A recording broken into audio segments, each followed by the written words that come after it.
How you guys doing? What's new? How was your break? Are you back and refreshed? Ready for more?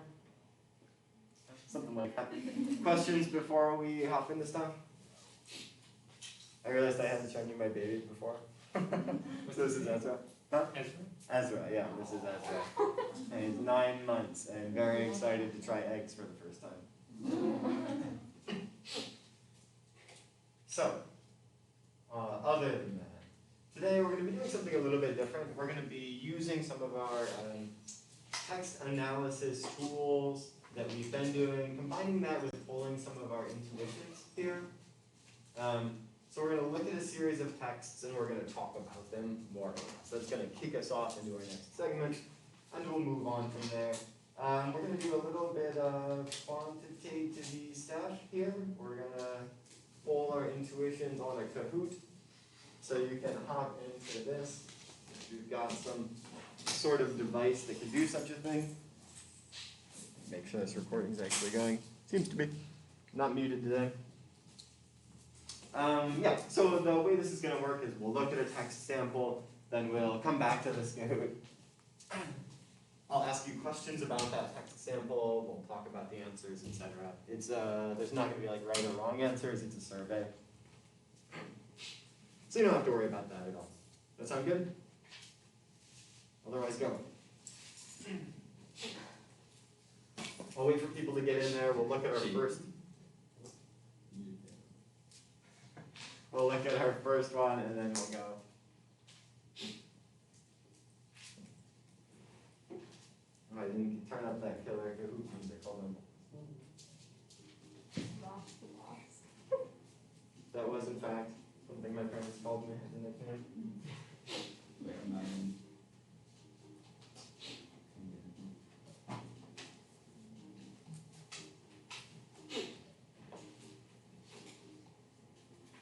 Any questions, by the way, while we're getting in here? Questions on anything, projects, otherwise? Nothing? You guys are blank slates this morning? If, let's say, in theory, Hypothetically. somebody was interviewing, like, their group of people, or, like, recording it, and then other people joined the conversation and didn't know that it was recording, and then was never told about it, and, like, Hypothetically. and, like, didn't consent to anything, can that not be used anymore? You're probably okay. If you know who the people are, you can ask them about it. If not, for a class project like this, you're totally fine. Oh. Not a huge concern. Unless you call, like, you know, some highly, like, people were, like, being robbed or beat up on camera or something, I don't know. Highly sensitive material. Barring that, should be totally. Good question. Okay, so like I said, we're going to look at a series of 4 text examples. Are you guys ever on food blogs? Just me? I like food blogs. I get a lot of recipes from food blogs. So we're going to be looking at a series of 4 food blogs today from the text recipe. If you do know food blogs, you know that the recipe comes like 3 or 4 pages down. They have to write this like thing first. I heard one time that's for copyright purposes, because you can't copyright a recipe, but you can copyright a blog post. I have no idea if that's true or not. Regardless, we're going to be looking at some of these blog posts. Gets us into a new medium here, talking about blogs. So we'll look at a series of 4 of them and answer questions about them and discuss as we go. Here's your first sample. All right. Here's your first sample, so take a look at this, read it through, hold it in your mind, and then I'm going to ask you what you think about it on Kahoot. I'll give you a minute to do this.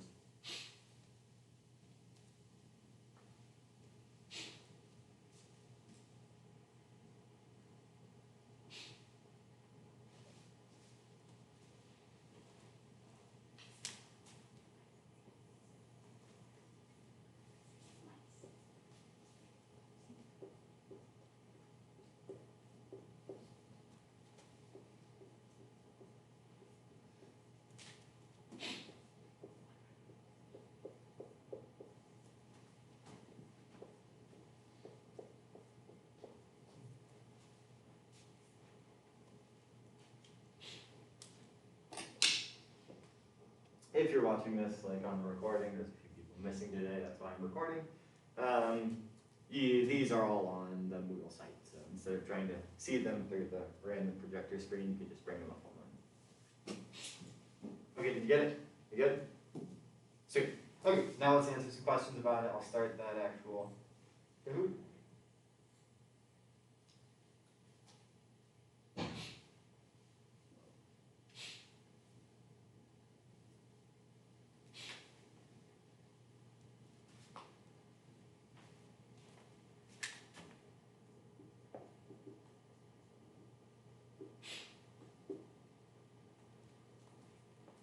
Whoa, you guys went fast. It's done already? Or did it not give you much time?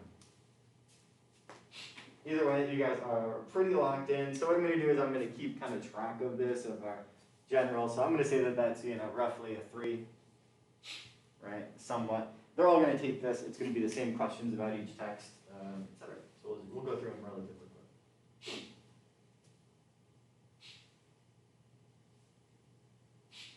I only gave you like 10 seconds, so you have to go fast on this one. But these are just, our surveying our opinions. All right, so that's between 1 and 2. We'll give that a 1.5. What was this for how professional? Give that a 1.5. You'll know my math isn't my strong suit as we go through this.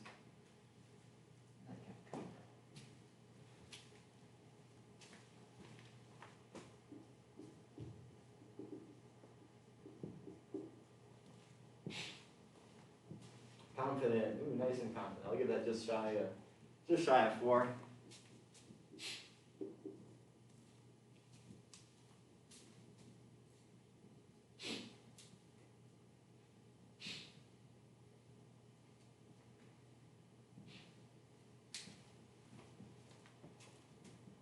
This one's about trust. Trust, we get just shy of 3 here. Oh no, just shy of 3. I think there's 5 questions on each text. I think this is the last one.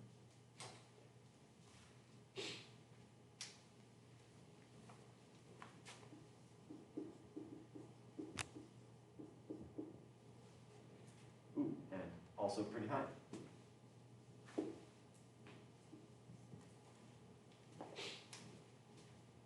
Sweet. Let's do the next segment. You ready for our next text here? Text sample 2. I'll leave this one up for a minute. We'll read this one. Same rigmarole. You can already kind of be thinking, now that you have these things, you can be thinking about them. You can be thinking about why you think these things, right? That's what we're going to talk about afterwards. What sort of linguistic signals or cues are we picking up on here?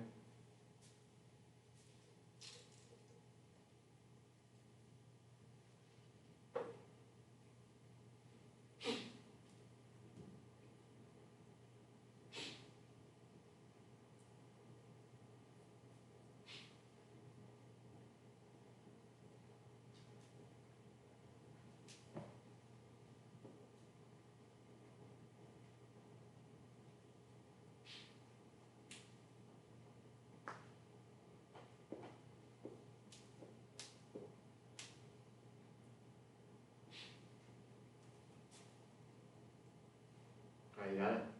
You locked in? Sweet. More results.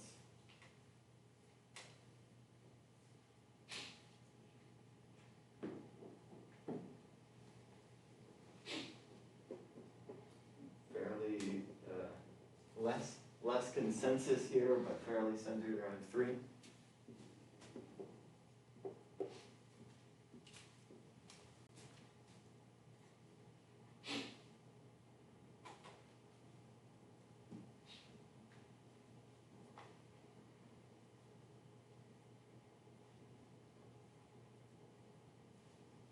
Once again, a little bit less, just over half there, just over 2.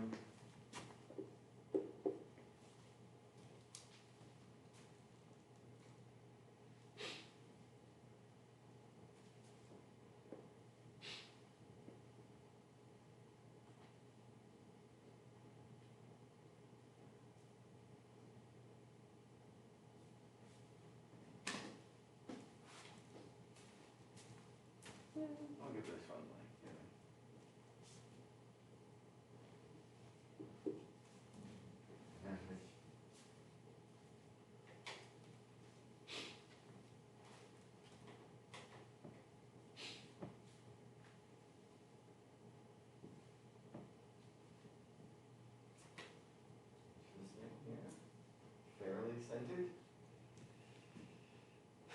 Alright, somebody help me out with my math. Is that over 2? Yeah.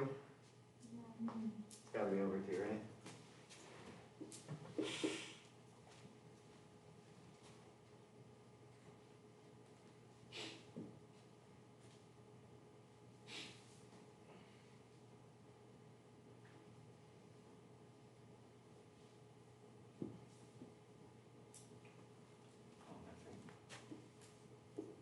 Much more lack of consensus here, so I'm just gonna do that. Possibly not, we spelled consensus. Over, next one, text 3.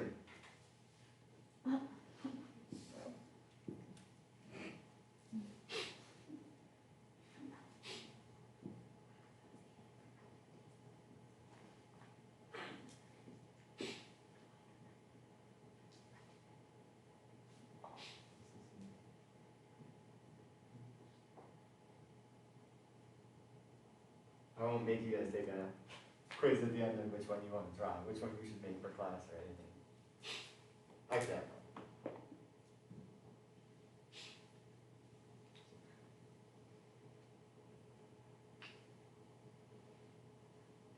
Got it? Is enough? Cool.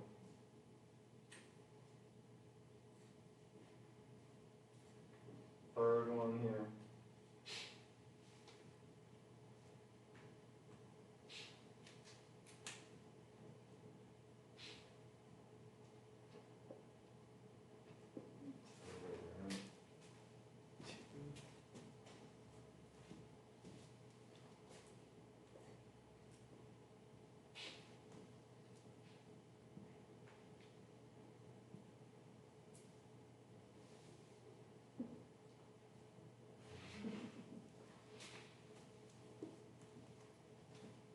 Most decisive answer yet.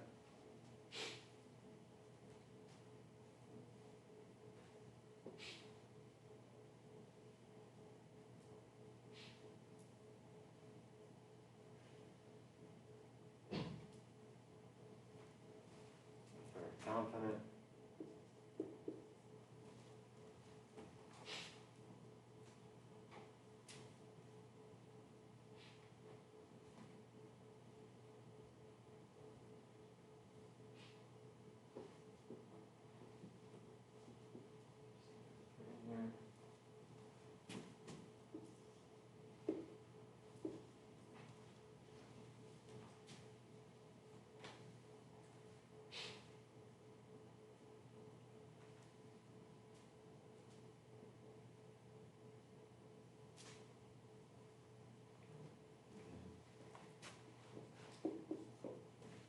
All right. This last one, right? Last sample. There's one more time, and then we'll talk about it afterwards. Here is text sample 4.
All right, I'm going to ask you one more question about each.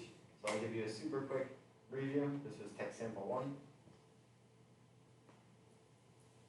I need to reread the whole thing, but remember this one.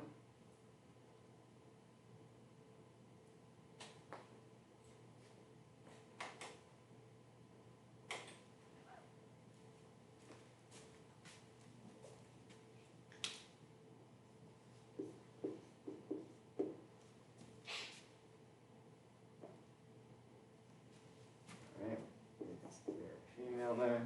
I'll show you sample 2 again quick. This one.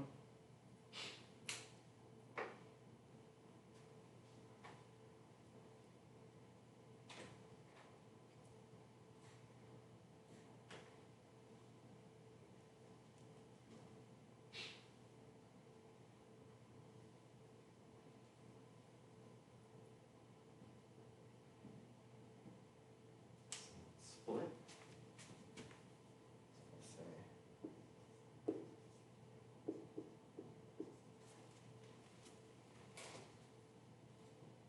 Oops, I didn't show it to you. Ah! That's this one.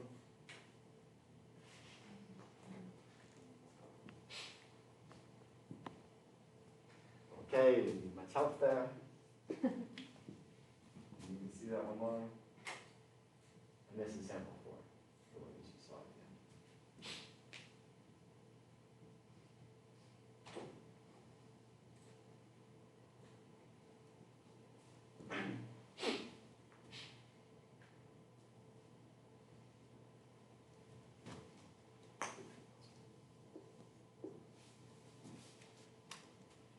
Okay. What do we think? What's going on here? Discuss, open floor. Connections, reasons, why are we doing this? Anything stick out to you? Anywhere you disagree, what do you find? I just think it's interesting that all of them have relatively high confidence. Like that's not something anyone noticed was like particularly low. Yeah, so this is fairly undifferentiated, right? So confidence isn't super, we're talking about gender here, primarily, right? That's kind of the catch, that's what we're after. That's what we're gonna be looking at. We'll talk about it in terms of other things, but at the end of the day, we're gonna be dealing with gender this week. Probably new syllabus told us so, but this doesn't seem to be too much of a differentiating factor. Confidence, any thoughts on why that is? These are like reasonably popular food blogs, yeah? So they have some reason to display some confidence, perhaps. We could talk about that. What else do we find? What else is interesting? What else can we call out here? There might be a link between low professionalism and high friendliness. Low professionalism.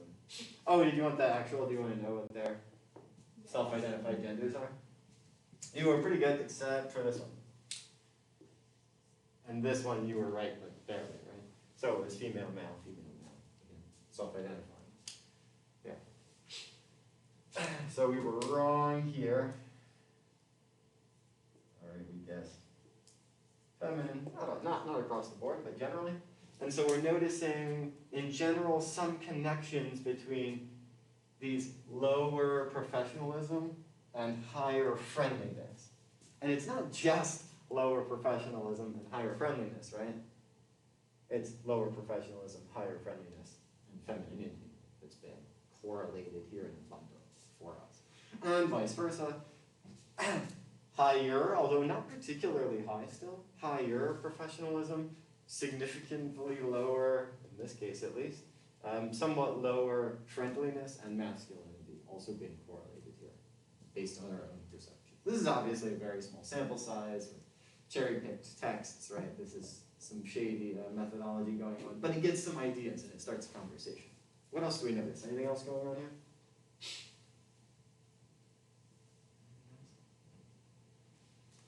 So where we wanna segue this to, and we're gonna talk more about the texts individually in a minute, is we wanna segue to talking about gender and language, and in particular, we wanna talk about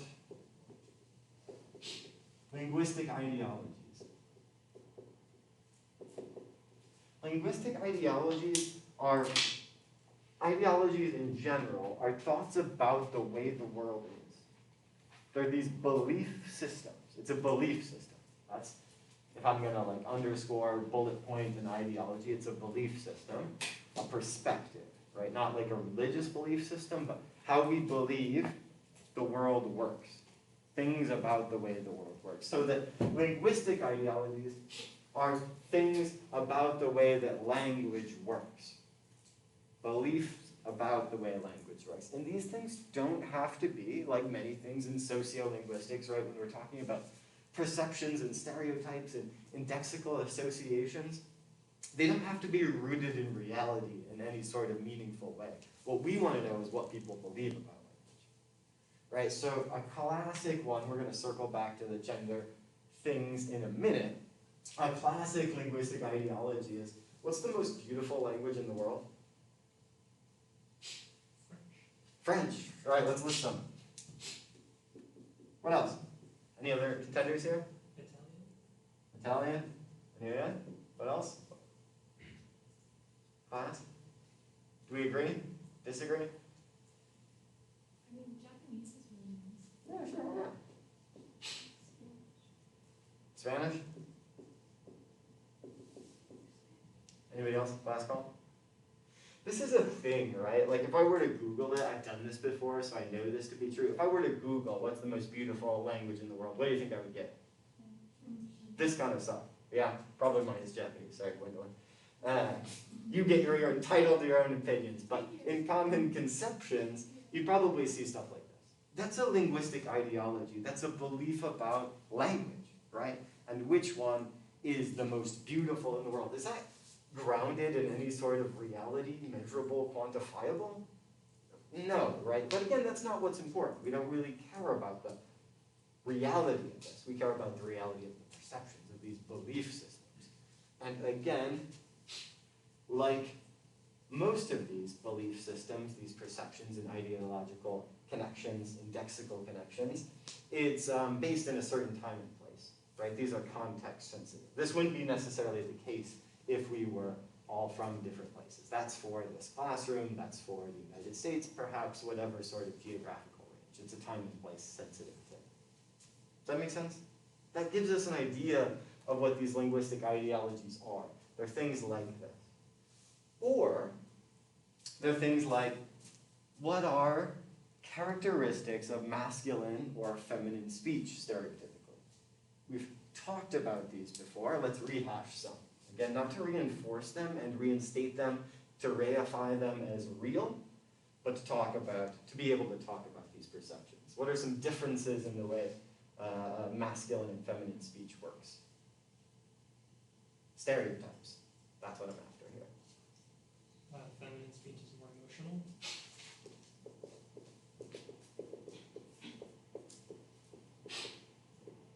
What else? Let's get a little mini list. You don't have to spend too much time on this, but Women talk more? yeah. What else? Softening terms like, so yeah, ideas. Softening terms. This often gets lumped in with what's called hedging, I think. Yeah, Stuff like that. Yeah. All in there. Any others? Uptalking also. Yeah, up talk, certain phonetic things. This is the like phonetic pitch thing that goes up, not for questions though, right? Questions commonly do this, but it's happening elsewise as well. And we can see some of these linguistic ideologies perhaps playing a role here, right? In this connection that we already identified between low professionalism and femininity and high friendliness in femininity. That tells us something about our perceptions, whether that's reflected in the authors themselves or reflected in their interpretations of these authors. Again, all mixed up there. And the fact is that something like this, a picture like this, can come out at the end of the day. Questions about linguistic ideologies at this point? I've been using this term kind of throughout the semester, but we hadn't actually sat and talked about it, defined it, so I wanted to do that before we got into this week's material. You guys are quiet, what's going on? I just have, I don't know if it's more a statement with that, but the last one, I chose like female, even though it was male, just kind of based solely on the fact that they used the word tab. Sure, let's talk about these things individually. Let's revisit each of these. Let's start at the top. We'll end with that one. We'll come back to your point eventually. So let's look at this one, sample one. And I want us to think about using kind of those text analysis skills or even just following your own intuitions. This kind of has a mix of both going on here. What we were thinking, what called out, what were you making these decisions on, these attribute ones, or what were you ultimately making this masculinity, femininity decision based on? What strikes you out? This is a different way of talking about these ideologies. Specific there. This is kind of bad, but it's kind of more like prettier writing. Oh yeah, we're talking about stereotypes again, and I want to make sure that we need to be able to talk about these things without essentializing it, without saying this is the reality of the way that it is. It's not that, but we do need to be aware and touch of our own index of connection. So, yeah. We'll try not to say really offensive things, but we do want to be able to face up about what's going on here. Yeah, prettier language. Anywhere else? Anywhere in particular you can find a passage that exemplifies this for you? A couple like with the scoop of Levay on top, or apparently Bossy Mother Nature had gotten hers. Yeah, so the first class ticket to Seattle. Yeah, so there's a couple places where there's a writing stylistic thing going on. Is there a thought or continuation of that either way? I just like, yeah, like, just the words that they chose, like, call me fickle, or I'm sort of smitten for fall, like, I just don't hear men use smitten often. So there's, we can pay attention to these lexical things, lexical items, word choice things, that is, right? And so there's like fickle and smitten. And these words themselves have indexical associations or ideological associations with femininity, right? If you heard these words and you had to guess in a vacuum, no context, that these are gendered terms, so to speak. Absolutely. Go ahead, what do you think? The phrase surprised the heck out of me just immediately screamed mommy blog to me. What about it?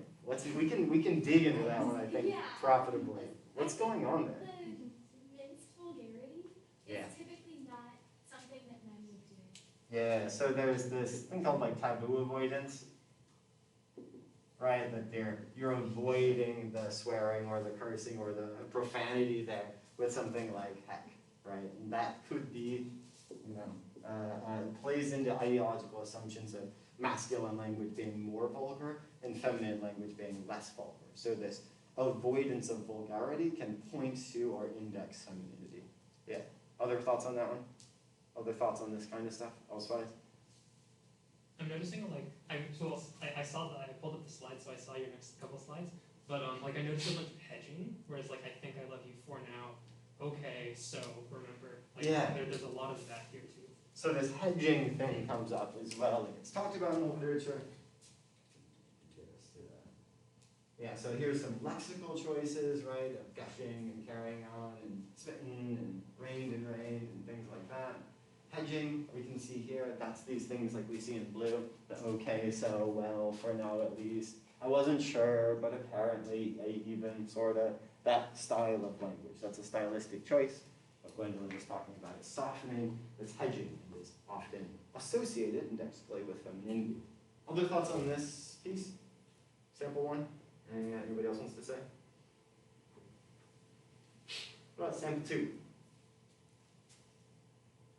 Things of note here. This is the one that we were split on as a class between masculine and femininity. So it's possible that we just couldn't get a hold on it, or it's possible that we got a hold on it in both directions and we're pulled in both directions. What do we think? What are some moments here, some word choices, some styles? There's gotta be something going on. What do you think, Michael? I hate to say this. This guy sounds more intellectual in a way of he's trying to sound more intellectual. And Yeah. he's trying to build his ethos that way as opposed to being funnier.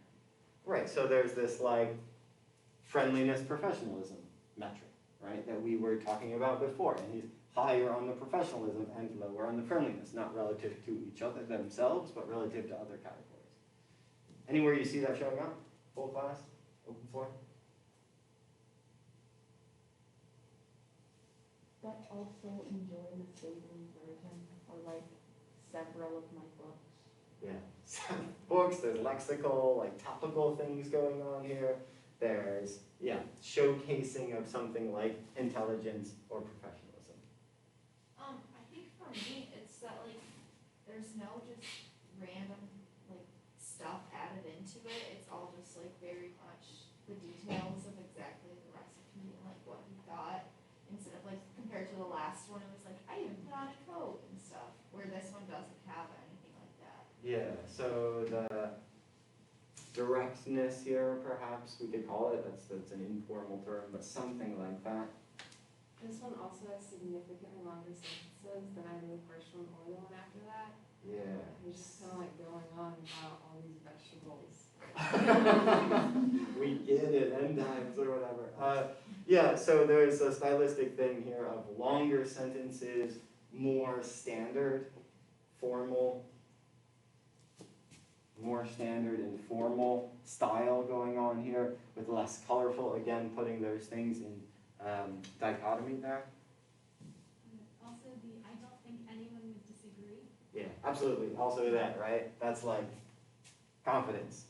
I don't think, like, nobody can disagree with this declarative statement there. A little bit of hedging with I don't think. Maybe that stuff is leading to a mixed result, but yeah, absolutely. Anything else? Last call on this one?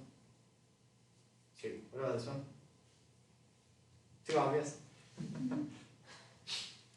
But there's a lot of stuff, right? There's a lot of indicators. It's a fun one to look at for this. What do we notice? Let's talk about specifics. L&D is very off-putting, but like that and the emojis and like this. All right, so we have emojis, right? And which emojis? Is it just any old emojis? Yeah, so probably any emojis in here. We can think about this. If there were any emojis, is that leaning more masculine or feminine? Feminine, certainly. But within emojis, all emojis aren't created equal, right? With regards to this masculinity, femininity. And I would say that these are probably particularly indexically feminine emojis. Yeah, with the heart eyes. So we have emojis. What about the L&D? What did you think of the L&D? You said it was off-putting. Yeah, I guess that was precisely. What is the L&D standing for here, by the way? Lunch and Yeah. ask. I had to like think about it for it, but yeah, it's lunch and dinner. Lunch and dinner there. Is that usage particularly feminine? Was that a clue that you picked up on there? What do you think? Does that lean one way or the other? And why? This may just be me, but it just made me think of like 2000s flip phone middle schools. Sure. So there's some different, our indexical field here is triggering various Yeah, things. like particularly for the L&D, like I feel like that'd be something you use like in text, like talking to someone, not necessarily like in a blog post, in like a longer form thing, which is like much, I don't know, to me would be a much more formal expression of thought, as Yeah. opposed to like, That's nice, right? So we're building this indexical field and we're looking at indexical order here. So even if this use of something like L&D, like these shortenings here, are not themselves like directly feminine, it's indicative of an informal style, like people are talking about a flip phone or like texting conversations, which in turn is associated with femininity. I think that's a good example of indexical order coming into play. Yeah, we saw that. Somebody mentioned the this. So we've got a repetition thing going on here. And also the repeat letter, right, as a stylistic choice with the repetition of word and repetition of letter in an informal style, right? That's not particularly formal writing on either of those dimensions. Lots to talk about. We didn't talk about it all, but anything else you want to call out? How old was the person who wrote this? That's a good question. I don't actually know off the top of my head, but we could recover that information. It was, because we're all about reading rainbow on here. Which one? This is we, because we're all about reading rainbow on here. I don't know, that's just that really struck me as like, oh, this is a mom. So yeah, pronoun usage. This use of we. We'll look at this later on in the semester when we do some corpus analysis. There's a guy, James Pennebaker, that has a book called The Secret Life of Pronouns. And the idea behind that work is that pronouns actually cue us in. There are different indexical values associated with pronouns in a way that we might not consciously think of, but that we're constantly mentally tracking and tallying, so to speak, which is really cool. And we is definitely one of them. This first person inclusive plural going on. We're all about that. That's community building. That's not the endive guy talking about, and I don't think anybody would disagree, right? There's an I-we value difference going on there, for sure. But that's subtle compared to the this, and the emojis, and the use of all caps, and the whatever, right? Etc. Cool. All right, last one and then we'll wrap up. This is the one that we pegged incorrectly. What's going on here?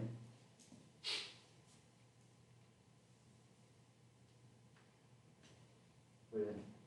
I guess that it was written by women because the line, and everyone would be so impressed when you bring this to the table.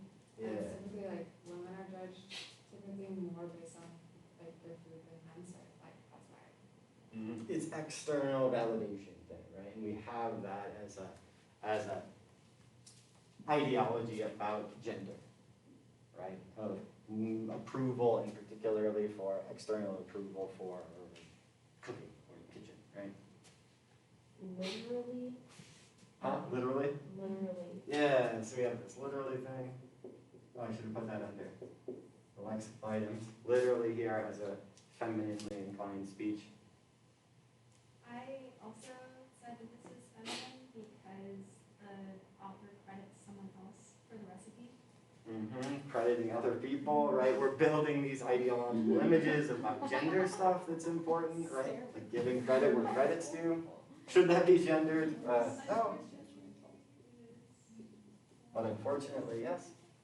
I said this was, like, I thought it was a male who wrote it just because, like, it has more of a competitive edge. Like, I ate in Europe. Ooh, fancy. Yeah. But there was some, like, feminine language, like fab. Yeah, fab. Oh, yeah. I mean, again, this is a biased sample, right? I didn't make this all things equal. I included that line intentionally. That's why I cut it that, because of that fab thing. The Europe one, right? So it's there's competing ideologies going on even within the single paragraph, right? Of wanting to establish yourself as expert with expertise and travel to Europe and having eaten this thing in Europe as a I know things, trust me, I'm professional, etc., right? As opposed to credit goes to somebody else, everybody will think you're great, external judgment will be good. Even within this single text, we see competition of ideologies there. And there, the dichotomy of the feminine, masculine idealization of each of those things. Which I expected to make this one a little more confusing, and it did, so that's good. There's also the use of the you pronoun, like posing a question to the reader, which seems more intimate. What pronoun? Let me ask you a question. Would you really say no to a slice of giant brownie? Yeah. So it's a weird framing of participant structure here with direct address kind of breaking down that fourth wall kind of thing. Let me, first person, ask you, second person, a question. I don't think you would. Also, slightly hedging with I don't think, but also a reasonably assertive one. Again, the dichotomy of ideologies. Is it I don't think and being hedging, or is it you wouldn't do this? Like very direct masculine speech. Lots of competing factors going on. Other thoughts on this? With the question, that just kind of scanned to me as a very aggressive one. But then when I learned that it was a Yeah, so it colors the interpretations as well, right? And we'll talk about that more. We don't have time to dig into that today, but we'll talk about that more on Friday, right? The differential perspectives once these things have already been established. They were hidden from us, so we didn't necessarily know. Yeah. Okay, last thoughts before we go. We've started to talk about ideologies. That's going to be an important concept for us. Remember these ideologies, these belief systems, and particularly these belief systems about the way that language works. How do men speak? How do women speak? Those are key ideologies. Again, not necessarily grounded in reality, but in perception. That's one piece, and we're going to build on that in Friday's class. The other piece we can look at is we're starting to look, these are somewhat more quantitative measures. They're quantitative measures of perceptions rather than reality.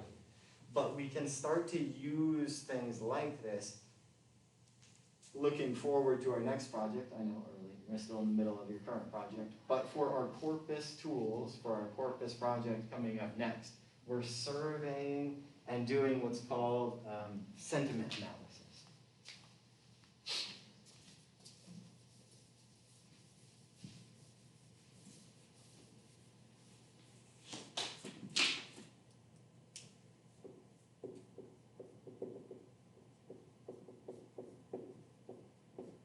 Where you can survey people and get feedback on certain texts along a number of different dimensions. The classic one for sentiment analysis is positive and negative polls.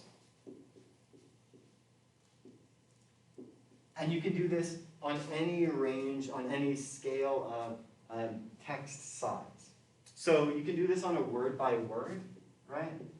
So if I were to give you a single word, you could place it on a scale of positive to negative sentiment, yeah? So if I give you the word fail, where does that fit on a positive to negative sentiment? Negative. Yeah, very negative, right? So like fails down here. What about like sunshine? Yeah, pretty positive, right? What about a word like table? Positive, neutral. Somewhere in between these two, right? Probably somewhere like this, right? And so we could get a list of these things, and in fact, these lists exist. I'll show you one later, probably not Friday, maybe next week, of words rated for sentiment. And then you could go through this text, and you could take each individual word. So we'd start at the beginning, right, like now, and then we'd go to that, and then we'd go to what, and I, and call, and we would give them each individual word a value on this sentiment from positive to negative. And by the end of it, we would have an overall measure of the positive or negative sentiment of this text. Does that make sense? Methodologically, what's going on there? We'll rehash this later. And you can see, maybe there's a correlation between how positive or negative a text is in something like femininity or masculinity. Or we could change the metric, and we could do this on a masculine to feminine scale, and measure the words this way, and thereby going through each word, measure the text this way. Like we talked about, fab is over here, right? And we could pick out other ones, right? Thanks, for instance. Thanks, Alice metric. Thanks is actually, where's that on the scale? Positive, or from masculine to feminine. Where does thanks live? Middle, maybe feminine, something like that, yeah. We could do that sort of analysis. So we can use these quantitative measures, again, measuring perceptions of these things, to get at some of our underlying ideologies. That's kind of what we got a sneak peek at today. And then we can talk about them meaningfully as well. Does this work for other languages, or is that going to be like representative of their culture? Because this is specifically like in English. It's specifically an English thing here. So what you generally do when you're doing this kind of sentiment analysis is you'd ask, like, you'd give somebody a series of 5,000 words, and you would ask them to rate them positive to negative. But they would all be speakers of the same language, and you would use that aggregate value. What did 5,000 people polled? How positive is the word sunshine? That's what we would use. And that's going to be very culturally contextual. Yeah. So you want to keep it in a kind of culturally bound, or at least linguistically bound. Different words in different cultures can have different associations, different values on any of these metrics. So yeah. So any of these resources is language specific. That's the word. Last thoughts, questions? We got like a minute. Introducing linguistic ideologies, starting to talk about gender, and starting to introduce methodologies. We'll talk more, and looking at fun, blogs. We haven't talked about blogs yet. On Friday, we'll follow up talking about gender and language. We'll look at gendered language more specifically, and gender languages, perhaps, not just gendered language. And then probably on Monday, we'll probably push gender and sexuality to Monday, because we'll spend longer talking about it. Do we have a reading response to that thing? Reading response? Yeah, I'll post the reading response after the class. Sorry, I have no idea. So if you have the reading already posted, I'll post the response for Friday. Otherwise, be working on your project, because that's coming up before we know it. So, all right. Until Friday, then.